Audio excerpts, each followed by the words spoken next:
ਅੱਜ ਅਸੀਂ ਸਬਤ ਦਾ ਦਿਨ ਅਤੇ ਪਸਾਹ ਨੂੰ ਕਿਉਂ ਮਨਾਉਂਦੇ ਹਾਂ? ਅਜਿਹਾ ਇਸ ਲਈ ਹੈ ਕਿਉਂਕਿ ਉਹਨਾਂ ਵਿੱਚ ਪਰਮੇਸ਼ਵਰ ਵੱਲ ਵਾਪਸ ਜਾਣ ਦਾ ਅਰਥ ਹੈ। ਜਦੋਂ ਅਸੀਂ ਪਸਾਹ ਮਨਾਉਂਦੇ ਹਾਂ ਤਾਂ ਇਹ ਦਰਸਾਉਂਦਾ ਹੈ ਕਿ ਅਸੀਂ ਪਰਮੇਸ਼ਵਰ ਵੱਲ ਮੁੜੇ ਹਾਂ। ਇਸ ਲਈ ਰਾਜਾ ਹਿਜਕੀਯਾਹ ਨੇ ਪੂਰੇ ਇਸਰਾਏਲ ਵਿੱਚ ਅਤੇ ਯਹੂਦਾ ਦੇ ਹਰ ਨਗਰ ਵਿੱਚ ਹਲਕਾਰਿਆਂ ਦੁਆਰਾ ਆਪਣੀਆਂ ਚਿੱਠੀਆਂ ਪਹੁੰਚਾਈਆਂ। ਜਿਹੜੇ ਲੋਕ ਪਰਮੇਸ਼ਵਰ ਵੱਲ ਵਾਪਸ ਆਏ ਉਹਨਾਂ ਨੇ ਖੁਸ਼ੀ ਇਸ ਨੂੰ ਸਵੀਕਾਰ ਕੀਤਾ ਅਤੇ ਪਸਾਹ ਨੂੰ ਪਵਿੱਤਰਤਾ ਨਾਲ ਮਨਾਇਆ। ਪਰ ਉਹਨਾਂ ਬਾਰੇ ਕੀ ਜੋ ਪਰਮੇਸ਼ਵਰ ਵੱਲ ਨਹੀਂ ਮੁੜੇ? ਆਓ ਅਸੀਂ ਦੇਖੀਏ ਵਚਨ 10 ਵਿੱਚ ਜਾ ਕੇ ਕਿ ਉਹਨਾਂ ਦਾ ਰਵੱਈਆ ਕਿਹੋ ਜਿਹਾ ਸੀ। 2 ਇਤਿਹਾਸ 30 ਵਚਨ 10 ਕਹਿੰਦਾ ਹੈ, ਸੋ ਹਲਕਾਰੇ ਅਫਰਾਈਮ ਅਤੇ ਮਨੱਸ਼ੇ ਦੇ ਦੇਸ਼ ਵਿੱਚ ਸ਼ਹਿਰੋਂ ਸ਼ਹਿਰ ਘੁੰਮਦੇ ਹੋਏ ਜ਼ਬੂਲੂਨ ਤੀਕ ਆਪਣੇ ਪਰ ਉਹ ਲੋਕਾਂ ਨੇ ਕਿਵੇਂ ਪ੍ਰਤੀਕਿਰਿਆ ਕੀਤੀ? ਉਹਨਾਂ ਨੂੰ ਤੁੱਛ ਜਾਣ ਕੇ ਹੱਸਦੇ ਅਤੇ ਉਹਨਾਂ ਨੂੰ ਠੱਠੇ ਮਾਰਦੇ ਸਨ। ਜਦੋਂ ਸੰਦੇਸ਼ ਪਰਮੇਸ਼ਵਰ ਵੱਲ ਮੁੜੋ ਦਿੱਤਾ ਗਿਆ ਤਾਂ ਲੋਕਾਂ ਨੇ ਹਲਕਾਰਿਆਂ ਦਾ ਮਜ਼ਾਕ ਉਡਾਇਆ ਅਤੇ ਉਹਨਾਂ ਦਾ ਠੱਠਾ ਉਡਾਇਆ। ਕੀ ਇਸ ਦਾ ਮਤਲਬ ਇਹ ਨਹੀਂ ਹੈ ਕਿ ਉਹ ਪਰਮੇਸ਼ਵਰ ਵੱਲ ਨਹੀਂ ਮੁੜਨਗੇ? ਉਹਨਾਂ ਦਾ ਨਤੀਜਾ ਕੀ ਹੈ? ਕੀ ਉਹ ਆਪਣੇ ਕੰਮ ਕਾਰਨ ਖੁਸ਼ਹਾਲ ਹੋਏ? ਕੀ ਉਹਨਾਂ ਦਾ ਦੇਸ਼ ਮਜ਼ਬੂਤ ਹੋਇਆ? ਉਹ ਬਿਨਾਂ ਕਿਸੇ ਅਪਵਾਦ ਦੇ ਤਬਾਹ ਹੋ ਗਏ। ਅਤੀਤ ਦੇ ਇਸ ਇਤਿਹਾਸ ਨੂੰ ਦੇਖਦੇ ਹੋਏ ਅਸੀਂ ਤੁਰੰਤ ਮਹਿਸੂਸ ਕਰ ਸਕਦੇ ਹਾਂ ਕਿ 2 ਇਤਿਹਾਸ 30 ਵਿੱਚ ਦਰਜ ਨਤੀਜਾ ਅੱਜਕੱਲ੍ਹ ਬਿਲਕੁਲ ਦੁਹਰਾਇਆ ਜਾ ਰਿਹਾ ਹੈ। ਖੁਸ਼ਖਬਰੀ ਦੇ ਸਾਰੇ ਸੰਦੇਸ਼ ਜੋ ਅਸੀਂ ਪ੍ਰਚਾਰ ਕਰਦੇ ਹਾਂ ਉਹ ਪਰਮੇਸ਼ਵਰ ਦੇ ਸੰਦੇਸ਼ ਹਨ।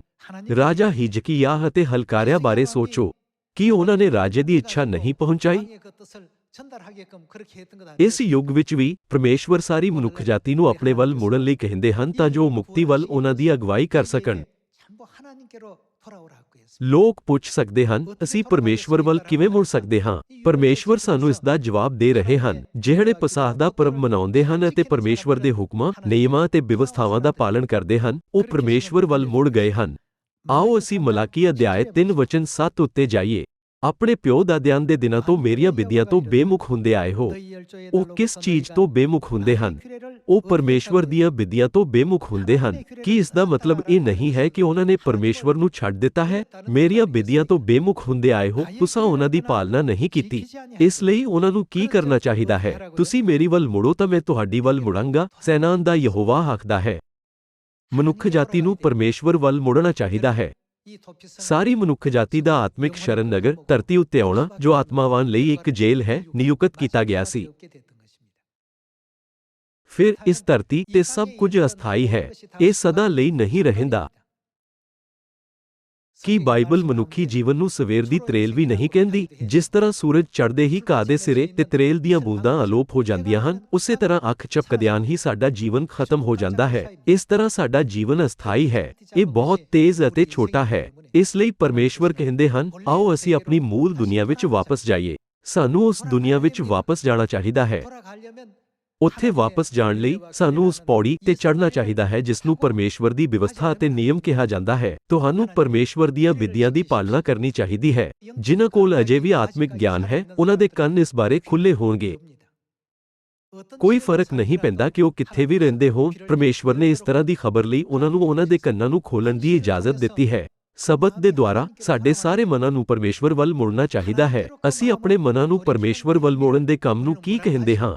ਇਸ ਨੂੰ ਤੋਬਾ ਕਿਹਾ ਜਾਂਦਾ ਹੈ। ਇਸੇ ਲਈ 2000 ਸਾਲ ਪਹਿਲਾਂ ਜਦੋਂ ਯਿਸੂ ਨੇ ਪ੍ਰਚਾਰ ਕਰਨਾ ਸ਼ੁਰੂ ਕੀਤਾ ਤਾਂ ਉਹਨਾਂ ਨੇ ਕਿਹਾ, ਤੋਬਾ ਕਰੋ ਕਿਉਂਕਿ ਸਵਰਗ ਦਾ ਰਾਜ ਨੇੜੇ ਆ ਗਿਆ ਹੈ। ਉਹਨਾਂ ਨੇ ਪਹਿਲਾਂ ਇਸ ਸੰਦੇਸ਼ ਦਾ ਪ੍ਰਚਾਰ ਕੀਤਾ ਅਤੇ ਫਿਰ ਖੁਸ਼ਖਬਰੀ ਦਾ ਪ੍ਰਚਾਰ ਕਰਨਾ ਸ਼ੁਰੂ ਕੀਤਾ। ਇਹ ਪਰਮੇਸ਼ਵਰ ਦੀ ਮਰਜ਼ੀ ਹੈ। ਉਜਾੜੂ ਪੁੱਤਰ ਦੇ ਦ੍ਰਿਸ਼ਟਾਂਤ ਬਾਰੇ ਸੋਚੋ। ਜਦੋਂ ਉਜਾੜੂ ਪੁੱਤਰ ਜੋ ਦੂਰ ਦੁਰਾਡੇ ਦੇਸ਼ ਗਿਆ ਸੀ, ਆਪਣੇ ਪਿਤਾ ਕੋਲ ਵਾਪਸ ਆਇਆ ਤਾਂ ਉਸ ਸਮੇਂ ਤੋਂ ਉਸ ਨੂੰ ਖੁਸ਼ੀ ਦਿੱਤੀ ਗਈ। ਦੂਰ ਦੁਰਾਡੇ ਦੇਸ਼ ਵਿੱਚ ਉਹ ਫਲੀਆਂ ਨੂੰ ਵੀ ਨਹੀਂ ਖਾ ਸਕਦਾ ਸੀ ਜੋ ਸੂਰ ਖਾ ਰਹੇ ਸੀ। ਇਸ ਦ੍ਰਿਸ਼ਟਾਂਤ ਰਾਹੀਂ ਪਰਮੇਸ਼ਵਰ ਸਾਨੂੰ ਕੀ ਦਿਖਾਉਣਾ ਚਾਹੁੰਦੇ ਸੀ? ਕੀ ਅਸੀਂ ਇਸ ਗੱਲ ਦੀ ਪੁਸ਼ਟੀ ਨਹੀਂ ਕਰ ਸਕਦੇ ਕਿ ਸਾਡੀ ਮੌਜੂਦਾ ਸਥਿਤੀ ਅਤੇ ਸਵਰਗ ਦਾ ਰਾਜ ਕਿੰਨਾ ਵੱਖਰਾ ਹੈ? ਉਜਾੜੂ ਪੁੱਤਰ ਨੇ ਹੋਰ ਕੁਝ ਚੰਗਾ ਨਹੀਂ ਕੀਤਾ ਸੀ।